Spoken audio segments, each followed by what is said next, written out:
എന്റെ hair ട്രീറ്റ്മെന്റിന്റെ experience നിങ്ങളോടൊന്ന് share ചെയ്യാൻ വേണ്ടിയിട്ടാണ്. മുടി അത്യാവശ്യം ലോങ് ആയിട്ടുണ്ടായിരുന്നു, വളർന്നിട്ടുണ്ടായിരുന്നു കേട്ടോ. അപ്പൊ എന്റെ മുടി ഏകദേശം എനിക്ക് ഇത്രയും വെച്ചൊക്കെ വെട്ടിയിട്ടുണ്ടായിരുന്നു തോന്നുന്നു അതിനകത്ത്.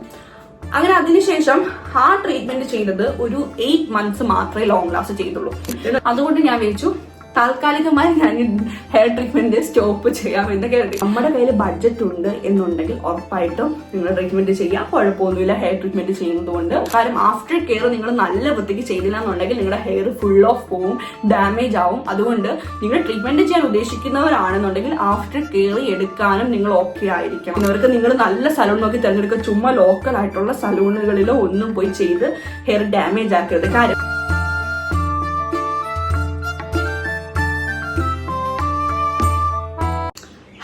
Guys, welcome to my YouTube channel. അപ്പം ഞാൻ ഇന്ന് വന്നിരിക്കുന്നത് ലോങ് വീഡിയോ ആയിട്ട് വന്നിരിക്കുന്നതിന്റെ മെയിൻ റീസൺ എന്താണെന്ന് വെച്ചാൽ എന്റെ ഹെയർ ട്രീറ്റ്മെന്റിന്റെ എക്സ്പീരിയൻസ് നിങ്ങളോടൊന്ന് ഷെയർ ചെയ്യാൻ വേണ്ടിയിട്ടാണ്. നമ്മൾ ഇപ്പോഴത്തെ ഒരു ടൈമില്, ഇപ്പോഴത്തെ ഒരു ജനറേഷനിൽ പോകുന്നത് എല്ലാവരും ഹെയർ ട്രീറ്റ്മെന്റ് സ്വാഭാവികമായി ചെയ്യുന്ന ആൾക്കാരാണ്. അപ്പോ എന്റെ ഫ്രണ്ട്സ് അടക്കം ഒരുപാട് പേര് ചോദിക്കുന്ന ഒരു ചോദ്യമുണ്ട്, ഇനി ഹെയർ ട്രീറ്റ്മെന്റ് ചെയ്യണോ, നീ ചെയ്തതല്ലേ, എക്സ്പീരിയൻസ് എന്താണ്, ഈ പറയുന്നത് പോലെ ബഡ്ജറ്റ് എത്ര ആവും, ഇത് ആഫ്റ്റർ കെയർ എങ്ങനെ ചെയ്യണം എന്നൊക്കെ ഉള്ള ഒരുപാട് ചോദ്യങ്ങൾ എന്റെ ഫ്രണ്ട്സ് അടക്കം കുറെ പേര് ചോദിച്ചിട്ടുണ്ട്. എല്ലാവർക്കും ഒന്ന് ഡീറ്റെയിൽ ആയിട്ട് എനിക്ക് എക്സ്പ്ലെയിൻ ചെയ്യാൻ വേണ്ടി പറ്റിയിട്ടില്ല.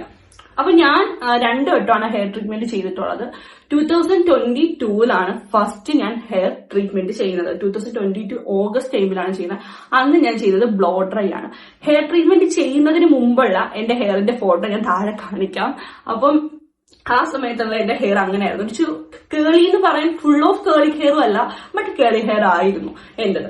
അപ്പൊ കേളി ഹെയർ എനിക്ക് വേറെ രീതിയിലും കെട്ടാൻ, നമുക്കിപ്പോഴും പോണിറ്റെയിൽ കെട്ടാനോ അങ്ങനെയൊക്കെയുള്ള രീതിയിലേ പറ്റുന്നുള്ളൂ. അപ്പൊ എനിക്ക് എന്റെ ഹെയർ കുറച്ച് സ്ട്രെയിറ്റ് ആയിട്ട് നിൽക്കണം എന്നാണ്. നമുക്ക് എല്ലാവർക്കും അങ്ങനെയുള്ള ആഗ്രഹങ്ങളായിരിക്കില്ല പൊതുവെ ഉണ്ടാവുക. അപ്പൊ ആ ഒരു ആഗ്രഹത്തിന്റെ പുറത്താണ് ഞാൻ ഹെയർ ട്രീറ്റ്മെന്റ് ചെയ്തത്. ബ്ലോ ഡ്രൈ ആയിരുന്നു ഫസ്റ്റ് ഞാൻ ചെയ്ത ട്രീറ്റ്മെന്റ്. ബ്ലോ ഡ്രൈ ചെയ്ത് കഴിഞ്ഞപ്പോൾ അവിടെ നിന്ന് നമുക്ക് സലൂണിൽ നിന്ന് അവർ കുറച്ച് കാര്യങ്ങൾ പറയും ആഫ്റ്റർ കെയർ ആയിട്ട്. അപ്പൊ എന്നോട് പറഞ്ഞിരുന്ന കാര്യം എന്താണെന്ന് വെച്ചാൽ ഓയിൽ മന്ത്ലി 1 ടൈമേ യൂസ് ചെയ്യാവോ. അവർ പറയുന്നൊരു ഷാമ്പു അതിന് കണ്ടീഷണർ ഉണ്ട്, അത് യൂസ് ചെയ്യണമെന്ന് പറഞ്ഞിട്ടുണ്ടായിരുന്നു. പിന്നെ ഹെയർ സ്പാ, ഇത് 3 മസ്റ്റ് ആയിട്ട് നമ്മൾ ചെയ്യണം എന്ന് പറഞ്ഞിട്ടുണ്ടായിരുന്നു. എന്റെ ഹെയർ ബ്ലോ ഡ്രൈ ചെയ്യുമ്പോൾ നല്ല ഡ്രൈ ഹെയർ ആയിരുന്നു പൊതുവെ. അങ്ങനെ അതിനുശേഷം ട്രീറ്റ്മെന്റ് ചെയ്തതിന് ശേഷമുള്ള എന്റെ ലുക്ക് ഞാൻ കാണിക്കാൻ താഴെ കൊടുത്തേക്കാം. അപ്പോൾ ട്രീറ്റ്മെന്റ് ചെയ്ത് കഴിഞ്ഞപ്പോൾ നല്ല ലുക്കായിരുന്നു, എനിക്ക് പേഴ്സണലി ഇഷ്ടപ്പെട്ടിട്ടുണ്ടായിരുന്നു. പക്ഷെ ഇതൊരു ലൂപ്പ് ഹോളിലേക്കാണ് നമ്മൾ പോകുന്നത് എന്ന് നമ്മൾ അതിന് ശേഷമാണ് മനസ്സിലാക്കുക. പക്ഷെ എന്റെ അന്നത്തെ ആ ഒരു ബ്ലോ ഡ്രൈ ട്രീറ്റ്മെന്റ് ഏകദേശം 2 വർഷത്തോളം നിന്നു. 2022 2023 2024 ഏകദേശം ഫസ്റ്റ് ആവുന്ന ടൈമൊക്കെ ആയപ്പോഴത്തേക്കാണെന്ന് തോന്നുന്നു എന്റെ ഹെയർ ഏകദേശം പഴയ കണക്ക് ആവുന്നതിലേക്ക് പോയത്. 2 വർഷത്തോളം അത് നല്ല വൃത്തിക്ക് ലോങ് ലാസ്റ്റ് ആയിട്ട് നിന്നിട്ടുണ്ടായിരുന്നു. അതിനുശേഷമാണ് ഞാൻ പിന്നീട് എന്റെ ഹെയർ, നമ്മുടെ ഹെയർ മേളിൽ നിന്ന് ഇങ്ങനെ ചുരുണ്ട് കയറും. നമുക്ക് ഭയങ്കര ഇറിറ്റേഷൻ ഉണ്ടാക്കുന്ന ഒരു കാര്യം എന്തെന്ന് പറഞ്ഞാൽ അത് തന്നെയാണ്. നമ്മൾ എന്തുകൊണ്ടൊരു ലൂപ്പ് ഹോളിൽ പെടുന്നു എന്ന് ചോദിച്ചാൽ അതിന്റെ റീസൺ എന്നാണ്, ഈ ഹെയർ മേളിൽ നിന്ന് കയറി പോകുമ്പോഴത്തേക്ക് നമ്മുടെ ഹെയർ ഡ്രൈ ആവും. ഈ നമുക്ക് മുമ്പുണ്ടായിരുന്ന ഹെയർ എന്ന് വെച്ചാൽ ട്രീറ്റ്മെന്റ് ചെയ്ത ഹെയറിന് ശേഷം പിന്നീട് പുതിയ ഹെയർ കിളിക്കുമ്പോഴാണ് നമ്മുടെ ഈ ഹെയർ പഴയ കണക്കി മേളോട്ട് കയറി ചുരുങ്ങുന്നത്. അപ്പോഴത്തേക്ക് നമ്മുടെ മുടിക്ക് അതൊരു വൃത്തികേടായിട്ട് നമുക്ക് തോന്നും സ്വാഭാവികമായിട്ടും. അപ്പൊ നമ്മൾ പിന്നെ എന്ത് ചെയ്യും, അടുത്ത ട്രീറ്റ്മെന്റ് ചെയ്യും. അപ്പൊ 2 വർഷം കഴിഞ്ഞ് 2024 ലാസ്റ്റ് നവംബറിലാണ് ഞാൻ വീണ്ടും ട്രീറ്റ്മെന്റ് ചെയ്യുന്നത്. ആ ട്രീറ്റ്മെന്റ് എന്ന് വെച്ചാൽ 2024 ഞാൻ ചെയ്യുന്ന ട്രീറ്റ്മെന്റ് ചെയ്യുന്നത് എറണാകുളത്ത് വെച്ചിട്ടായിരുന്നു. ആ സലൂണിന്റെ പേര് ഞാൻ അങ്ങ് വിട്ടുപോയി കേട്ടോ. അപ്പൊ കടവന്ത്ര ഉള്ള ഒരു സലൂൺ വെച്ചിട്ടായിരുന്നു ചെയ്തിട്ടുണ്ടായിരുന്നു. നല്ലൊരു സലൂൺ ആയിരുന്നു. അപ്പൊ അവിടെ വെച്ചായിരുന്നു. അപ്പൊ ഞാൻ ബോട്ടോക്സ് ചെയ്യണമെന്ന് പറഞ്ഞാണ് പോയത്. അപ്പൊ അവരാണ് പറഞ്ഞത് എന്റെ ഹെയർ അത്യാവശ്യം ഒരു വട്ടം ട്രീറ്റ്മെന്റ് ചെയ്തതുകൊണ്ട് തന്നെ ബോട്ടോക്സ് ചെയ്താൽ ലോങ് ലാസ്റ്റ് അധികം നിൽക്കൂല, അതുകൊണ്ട് ബ്ലോ ഡ്രൈ വിത്ത് പ്രോട്ടീൻ ട്രീറ്റ്മെന്റ് എടുത്താൽ മതി എന്ന് പറഞ്ഞു. അങ്ങനെ ബ്ലോ ഡ്രൈ വിത്ത് പ്രോട്ടീൻ ട്രീറ്റ്മെന്റ് എടുത്തു. അതിനുശേഷം ഉള്ള ലുക്ക് ഞാൻ ഇൻക്ലൂഡ് ചെയ്യാൻ കേട്ടോ. ഞാൻ ആ ടൈമിൽ ട്രീറ്റ്മെന്റ് ചെയ്യുന്ന ടൈമിലുള്ളതും ട്രീറ്റ്മെന്റ് ചെയ്യുന്ന ശേഷം ഒക്കെ ഉള്ള ഞാൻ ഫോട്ടോസ് താഴെ കാണിക്കുന്നതായിരിക്കും ഞാൻ പറയുന്നതിനൊപ്പം. പേഴ്സണലി എനിക്ക് ഭയങ്കരമായിട്ട് ഇഷ്ടപ്പെട്ടായിരുന്നു. അതിന്റെ ലുക്ക് ഭയങ്കരമായിട്ട് ചേഞ്ച് ആയി. എന്റെ മുടി അത്യാവശ്യം ലോങ് ആയിട്ടുണ്ടായിരുന്നു, വളർന്നിട്ടുണ്ടായിരുന്നു കേട്ടോ. അപ്പൊ എന്റെ മുടി ഏകദേശം എനിക്ക് ഇത്രയും വെച്ചൊക്കെ വെട്ടിയിട്ടുണ്ടായിരുന്നു തോന്നുന്നു അതിനകത്ത്. അങ്ങനെ അതിനുശേഷം ആ ട്രീറ്റ്മെന്റ് ചെയ്തത് ഒരു 8 months മാത്രമേ ലോങ് ലാസ്റ്റ് ചെയ്തുള്ളൂ. എന്ന് വെച്ചാൽ 2025 ജൂൺ ആയപ്പോൾ തന്നെ എന്റെ ഹെയർ വീണ്ടും പഴയ കണക്ക് കയറാൻ തുടങ്ങി. അപ്പൊ ഞാൻ പിന്നെ വെച്ചു ഇനിയും ചെയ്യണമല്ലോ. അപ്പൊ നമ്മൾ അടുപ്പിച്ചൊരിക്കലും ഹെയർ ട്രീറ്റ്മെന്റ് ചെയ്യരുത്. ആദ്യം ചെയ്യാൻ പോകുന്ന ആൾക്കാരായാലും ചെയ്ത് കഴിഞ്ഞ ആൾക്കാരോടാണെങ്കിലും പറഞ്ഞാണ്, നമ്മൾ ഈ ട്രീറ്റ്മെന്റ് ചെയ്തിട്ട് ഉടനെ തന്നെ നമ്മുടെ ഹെയർ പഴയ കണക്കാവുമ്പോൾ നമ്മൾ മിനിമം ഒരു 1 year എങ്കിലും എടുക്കണം നമ്മൾ ട്രീറ്റ്മെന്റ് ചെയ്യുന്നതിന് മുമ്പ്. കാരണം എന്താന്ന് വെച്ചാൽ നമ്മൾ നമ്മള് ഈ പറഞ്ഞ 6 months കഴിയുമ്പോൾ നമ്മുടെ ഹെയർ പഴയ കമ്പനി പോയി ട്രീറ്റ്മെന്റ് ചെയ്യുമ്പോൾ നമ്മുടെ ഹെയറിന് ഭയങ്കര ഡാമേജ് ഉണ്ടാക്കുന്ന ഒരു കാര്യമാണ്. അപ്പൊ സ്വാഭാവികമായിട്ടും നമ്മൾ ചെയ്യുന്ന ഒരു കാര്യം, നമ്മുടെ ഹെയർ ഈ പറഞ്ഞ പഴയ കണക്കാവുകയാണെങ്കിൽ 1 year മാക്സിമം നമ്മൾ ഗ്യാപ്പ് എടുക്കുക. അത് കഴിഞ്ഞിട്ട് നിങ്ങൾക്ക് ചെയ്യണമെന്നുള്ളവരാണെങ്കിൽ ചെയ്യുക. അതായിരിക്കും ഏറ്റവും ബെറ്റർ സൊല്യൂഷൻ. 2025 എന്റെ ഹെയർ ഇതേ കണക്ക് പഴയ കണക്കാവാൻ തുടങ്ങിയപ്പോൾ ആദ്യമൊക്കെ ഞാൻ കരുതി പിന്നെയും കൊണ്ട് ട്രീറ്റ്മെന്റ് ചെയ്താലോ എന്നൊരു ചിന്ത എന്റെ ഉള്ളിലുണ്ടായിരുന്നു. ഞാൻ അതിനെക്കുറിച്ച് തിങ്ക് ചെയ്യുന്നുണ്ടായിരുന്നു. പക്ഷെ പിന്നീട് ഞാൻ കരുതി ഉടനെ തന്നെ വീണ്ടും ഞാൻ ട്രീറ്റ്മെന്റ് ചെയ്യുമ്പോഴത്തേക്ക് എന്റെ ഹെയർ നല്ല വൃത്തിക്ക് അത് ഡാമേജ് ഉണ്ടാക്കും എന്ന് എനിക്ക് തോന്നി. അതുകൊണ്ട് ഞാൻ വിചാരിച്ചു താൽക്കാലികമായി ഞാൻ ഹെയർ ട്രീറ്റ്മെന്റ് സ്റ്റോപ്പ് ചെയ്യാം എന്ന് കരുതി. അപ്പൊ എന്റെ ഹെയറിൽ ഞാൻ ഓയിൽ എന്ന് പറയുന്ന സാധനം ഈ ട്രീറ്റ്മെന്റിനൊക്കെ ശേഷം യൂസ് ചെയ്തത് പൊതുവേ ഭയങ്കര കുറവായിരുന്നു.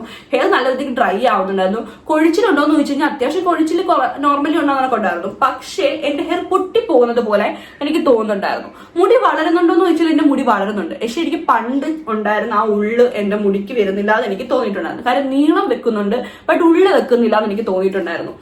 അപ്പൊ അതേക്കൊണ്ട് ഞാൻ വിചാരിച്ചു ഉടനെ ഒരു ട്രീറ്റ്മെന്റ് ഇനി വേണ്ട എന്ന് തീരുമാനിച്ചിട്ടാണ് ഞാൻ പിന്നീട് എന്റെ ഹെയർ എങ്ങനെയൊക്കെയാണോ നിൽക്കുന്നത് ആ രീതി തന്നെ പോട്ടെ എന്ന് കരുതി തന്റെ ഈ രീതിയിലാണ് ഇപ്പൊ എന്റെ മുടി വളർന്നുകൊണ്ടിരിക്കുന്നത്. അപ്പൊ അതുകൊണ്ട് തന്നെ അറിയാൻ പറ്റും കണ്ടോ മുടിയിൽ ഇവിടെ നിന്നൊക്കെയാണ് മേളിൽ നിന്ന് കയറിയാണ് ഹെയർ ഇരിക്കുന്നത്. പൊതുവെ ഈ ട്രീറ്റ്മെന്റ് ചെയ്ത ഹെയർ അങ്ങനെ ആയിരിക്കും വളരുന്നുണ്ട്. അപ്പൊ നമ്മൾ പിന്നീട് അത് കെയർ ചെയ്ത് കൊണ്ട് നടക്കുക എന്ന് പറയുന്നതാണ് നമ്മുടെ ഉത്തരവാദിത്തം. അപ്പൊ ഞാൻ അവിടുന്ന് രണ്ടാമത് ട്രീറ്റ്മെന്റ് ചെയ്തപ്പോൾ ഞാൻ ഷാമ്പൂ കണ്ടീഷണർ നല്ല രീതിയിൽ തന്നെ യൂസ് ചെയ്യുന്നുണ്ടായിരുന്നു. പക്ഷെ ഹെയർ സ്പാ എനിക്ക് ചെയ്യാൻ വേണ്ടിയിട്ട് പറ്റുന്ന ടൈം കിട്ടുന്നില്ലായിരുന്നു. അതൊക്കെ ആയിരിക്കും ഒരു പക്ഷേ ലോങ് ലാസ്റ്റ് ആയിട്ട് നിൽക്കാതെ പോയിരുന്നെന്ന് എനിക്ക് തോന്നുന്നുണ്ട്. അപ്പൊ എന്റെ ഹെയർ ട്രീറ്റ്മെന്റ് എക്സ്പീരിയൻസ് നിങ്ങൾ ഒരുപാട് പേര് ചോദിച്ചാൽ എനിക്ക് പറയാനുള്ളത് എന്താണെന്ന് വെച്ചാൽ, നമ്മുടെ കയ്യിൽ ഏർണിങ്സ് പൈസ എന്ന് പറഞ്ഞ സാധനം നമ്മുടെ കയ്യിൽ ഉണ്ട് എന്നുണ്ടെങ്കിൽ നിങ്ങൾ ട്രീറ്റ്മെന്റ് ചെയ്യാം.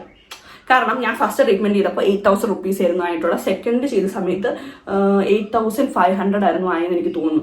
അത്രയായിരുന്നു ആയത്. അപ്പോൾ നമ്മുടെ കയ്യിൽ ബഡ്ജറ്റ് ഉണ്ട് എന്നുണ്ടെങ്കിൽ ഉറപ്പായിട്ടും നിങ്ങൾ ട്രീറ്റ്മെന്റ് ചെയ്യാം. കുഴപ്പമൊന്നുമില്ല ഹെയർ ട്രീറ്റ്മെന്റ് ചെയ്യുന്നത് കൊണ്ട്. പിന്നെ രണ്ടാമത്തെ കാര്യം, ഇതൊരു ലൂപ്പ് ഹോളാണ്. നമ്മൾ ഒരു വട്ടം ചെയ്ത് കഴിഞ്ഞാൽ പിന്നീട് നമ്മുടെ ഹെയർ പഴയ കണക്കാകുമ്പോൾ നമ്മൾ ഓൾറെഡി ചെയ്തു പോകും. അങ്ങനെ ഒരു ലൂപ്പ് ഹോൾ ഉണ്ട്. ഇപ്പൊ ഞാനാണെങ്കിലും ഇനിയിപ്പോ ഒരു മിനിമം ഒരു 1 year കഴിയുമ്പോൾ ചിലപ്പോൾ ചെയ്തെന്നിരിക്കാം. അപ്പൊ അതുകൊണ്ട് തന്നെ സ്വാഭാവികമായിട്ടും ഇതൊരു ലൂപ്പ് ഹോളാണ്. ബഡ്ജറ്റ് നിങ്ങളുടെ കയ്യിലുണ്ട് എന്നുണ്ടെങ്കിൽ, അതോടൊപ്പം തന്നെ ഇതൊരു ലൂപ്പ് ഹോളാണ്, ഇതിലേക്ക് നിങ്ങൾക്ക് ഇറങ്ങാൻ താല്പര്യമുണ്ടെന്നുണ്ടെങ്കിൽ ഉറപ്പായും ചെയ്യാം. പിന്നെ രണ്ടാമത്തെ കാര്യം, നല്ല ഉള്ളുള്ള മുടിയാണ്, അത്യാവശ്യം കുഴപ്പമൊന്നുമില്ലാത്ത ഹെയർ ആണ്. നിങ്ങൾ വെറുതെ ട്രീറ്റ്മെന്റ് ചെയ്ത് നശിപ്പിക്കാൻ നിൽക്കരുത്. ഞാൻ അത്ര റെക്കമെൻഡ് ചെയ്യും. കാര്യം നല്ല മുടിയൊക്കെ വെട്ടി നശിപ്പിക്കുന്നേക്കാളും അത് ട്രീറ്റ്മെന്റ് നല്ലോണം നമ്മൾ തന്നെ ട്രീറ്റ് ചെയ്ത് കൊണ്ടുപോകുന്നതായിരിക്കും. ഗൈസ്, പിന്നീട് എനിക്ക് അടുത്തായിട്ട് നിങ്ങളുടെ അടുത്ത് പറയാനുള്ളത് ആഫ്റ്റർ കെയർ മസ്റ്റ് ആയിട്ട് നിങ്ങൾ ട്രൈ ചെയ്യണം. ഈ പറഞ്ഞതുപോലെ ഷാമ്പു ആൻഡ് കണ്ടീഷണർ യൂസ് ചെയ്യണം, ഹെയർ സ്പാ ചെയ്യണം. ഇതൊന്നും അവർ പറയുന്ന കാര്യങ്ങളൊന്നും വിട്ടുപോയത് നമ്മൾ അത് ചെയ്യാൻ നമ്മൾ ഓക്കെ ആണെങ്കിൽ മാത്രമേ ഹെയർ ട്രീറ്റ്മെന്റ് ചെയ്യാവൂ. കാരണം ആഫ്റ്റർ കെയർ നിങ്ങൾ നല്ല വൃത്തിക്ക് ചെയ്തില്ല എന്നുണ്ടെങ്കിൽ നിങ്ങളുടെ ഹെയർ ഫുൾ ഓഫ് പോവും, ഡാമേജ് ആവും. അതുകൊണ്ട് നിങ്ങൾ ട്രീറ്റ്മെന്റ് ചെയ്യാൻ ഉദ്ദേശിക്കുന്നവരാണെന്നുണ്ടെങ്കിൽ ആഫ്റ്റർ കെയർ എടുക്കാനും നിങ്ങൾ ഓക്കെ ആയിരിക്കണം. അതും നിങ്ങൾ മറക്കരുത്. അത് മസ്റ്റായിട്ട് ട്രൈ ചെയ്യേണ്ട കാര്യമാണ്, അത് മറക്കരുത്. പിന്നെ രണ്ടാമത് നമ്മൾ ചെയ്യാൻ വേണ്ടി നിൽക്കുന്നത്, ഇപ്പോൾ ഫസ്റ്റ് ചെയ്ത് ഹെയർ പഴയ കണക്കായി വീണ്ടും ചെയ്യാൻ ആഗ്രഹിക്കുന്നവരോട് പറയാനുള്ളതെന്ന് പറഞ്ഞാൽ മിനിമം 1 year ഗ്യാപ്പ് ഇട്ടിട്ട് മാത്രം ചെയ്യാൻ നോക്കുക. അതായിരിക്കും ഏറ്റവും ബെറ്റർ സൊല്യൂഷൻ. അല്ലാതെ നിങ്ങൾ ഈ പറഞ്ഞ ഡെയിലി ഇപ്പം 6 months കൂടുമ്പോഴൊക്കെ പോയി ചെയ്യാം, ഉള്ള ഹെയറൊക്കെ ഡാമേജ് ആയി പോയി നമുക്ക് നല്ല വൃത്തിക്ക് അത് പ്രശ്നം ഉണ്ടാക്കാൻ ചാൻസ് ഉണ്ട്. അപ്പം അങ്ങനെയും കൂടി നിങ്ങൾ കാര്യങ്ങൾ ശ്രദ്ധിക്കുക. പിന്നെ ഞാൻ കോസ്റ്റ് ഉണ്ട് എന്ന് വെച്ചാൽ ഇതിന്റെ റേറ്റിന്റെ കാര്യങ്ങൾ ഞാൻ പറഞ്ഞില്ല. എനിക്ക് ഉണ്ടായപ്പോൾ റേറ്റ് 8,000 ആയിരുന്നു, പിന്നെ 8,500 ആയിരുന്നു. പിന്നെ ഇനി മെയിൻ ആയിട്ട് പറയാനുള്ളത് ബെസ്റ്റ് സലൂൺ. ഞാൻ ഫസ്റ്റ് പോയത് അടൂരുള്ള കുക്കുംബ, അവിടെ ആയിരുന്നു പോയിട്ടുണ്ടായിരുന്നത്. ഇത് അടൂരുണ്ട്, കൊല്ലത്തുണ്ട്, എറണാകുളത്തുണ്ട്, പിന്നെ എവിടെയൊക്കെ ഉണ്ടെന്ന് എനിക്ക് അറിയത്തില്ല. ഞാൻ മെയിനായിട്ട് 3 സ്ഥലങ്ങൾ ഇതൊക്കെയാണ് എനിക്ക് തോന്നിയിട്ടുള്ളത്. നല്ല ഒരു സലൂൺ ഞാൻ റെക്കമെൻഡ് ചെയ്യുന്നത് കുക്കുംബയാണ്. കുക്കുംബ ഹെയർ സലൂൺ ആണ്. പൊതുവെ എനിക്ക് അവിടുത്തെ ട്രീറ്റ്മെന്റ് ചെയ്ത് ഏകദേശം 2 വർഷത്തോളം എനിക്ക് നല്ല രീതിയിൽ തന്നെ പോയിട്ടുണ്ടായിരുന്നു. അപ്പൊ അതുകൊണ്ട് തന്നെ ഞാൻ അവിടുത്തെ ഒരു സലൂൺ റെക്കമെൻഡ് ചെയ്യുന്നുണ്ട്. പോകാൻ ഉദ്ദേശിക്കുന്നവർക്ക് നിങ്ങൾ നല്ല സലൂൺ നോക്കി തിരഞ്ഞെടുക്കുക. ചുമ്മാ ലോക്കൽ ആയിട്ടുള്ള സലൂണുകളിലോ ഒന്നും പോയി ചെയ്ത് ഹെയർ ഡാമേജ് ആക്കരുത്. കാര്യം ഈ ഹെയറിൽ ഉപയോഗിക്കുന്ന ക്രീമിലാണ് കാര്യം ഇരിക്കുന്നത്. അത് നല്ല ക്വാളിറ്റി ഉള്ള ക്രീം അല്ലെങ്കിൽ നമ്മുടെ ഹെയറിനെ തന്നെ അത് ഡാമേജ് ആക്കാനും വലിയ രീതിയിൽ നമ്മുടെ ഹെയർ കൊഴിയാനൊക്കെ നല്ല ചാൻസ് ഉണ്ട്. അപ്പൊ അതുകൊണ്ട് തന്നെ നിങ്ങൾ നല്ല സലൂൺ തിരഞ്ഞെടുത്താൽ അവിടെ നല്ല ക്വാളിറ്റി ഉള്ള ക്രീമാണ് യൂസ് ചെയ്യുന്നത് ബെസ്റ്റ്. ഇപ്പൊ എന്റെ തന്നെ 2 വർഷത്തോളം ലോങ് ലാസ്റ്റ് ചെയ്തിട്ടുണ്ടെങ്കിൽ നല്ല ഒരു ക്രീം അവർ യൂസ് ചെയ്തുകൊണ്ടായിരിക്കും. അപ്പൊ ഇതിനകത്ത് ഉപയോഗിക്കുന്ന ക്രീമിന്റെ ക്വാളിറ്റിയിൽ വലിയ കാര്യമുണ്ട്. അപ്പൊ അത് നോക്കിയിട്ട് വേണം നമ്മൾ ഈ പറഞ്ഞ ഹെയർ ട്രീറ്റ്മെന്റ് ചെയ്യാനുള്ള സലൂൺ തിരഞ്ഞെടുക്കാൻ വേണ്ടിയിട്ട്. അപ്പൊ ഇത്രയേ ഉള്ളൂ ഇന്നത്തെ എന്റെ വീഡിയോ. കുറെ പേര് ചോദിച്ച ഒരു ഡൗട്ട്സ് ആണ് ഞാൻ ക്ലിയർ ചെയ്തിരിക്കുന്നത്. ഹെയറിന്റെ കാര്യങ്ങൾ ചോദിച്ച് എല്ലാവർക്കും ഒരു ഡീറ്റെയിൽ ആയിട്ടുള്ള വീഡിയോ ആണ്. അപ്പൊ ഞാൻ ചെയ്ത എക്സ്പീരിയൻസ് ആണ് പറഞ്ഞത്. ഇനി ചെയ്യാൻ പോകുന്നവർക്കുള്ള ഒരു മുൻകരുതൽ, എടുക്കേണ്ട മുൻകരുതൽ എന്താണ്, എനിക്ക് പറ്റിയ അബദ്ധങ്ങളും കാര്യങ്ങളും എല്ലാം ഞാനത് ഷെയർ ചെയ്തിട്ടുണ്ട്. ഇനി ഞാൻ ചെയ്യുന്നതും ഈ പറഞ്ഞ ഒരുപാട് ഗ്യാപ്പ് ഇട്ടിട്ട് ചെയ്യത്തുള്ളൂ. അപ്പം ഇന്നത്തെ എന്റെ വീഡിയോ ഇത്രയേ ഉള്ളൂ. ഞാൻ പറഞ്ഞൊക്കെ ഏകദേശം നല്ല രീതിയിലായിട്ട് പറഞ്ഞിട്ടുണ്ട്, നിങ്ങൾക്ക് ക്ലിയർ ആയി എന്നാണ് എന്റെ ധാരണ. അപ്പം ഇന്നത്തേക്ക് ഇത്രയേ ഉള്ളൂ. Tata bye bye, see U.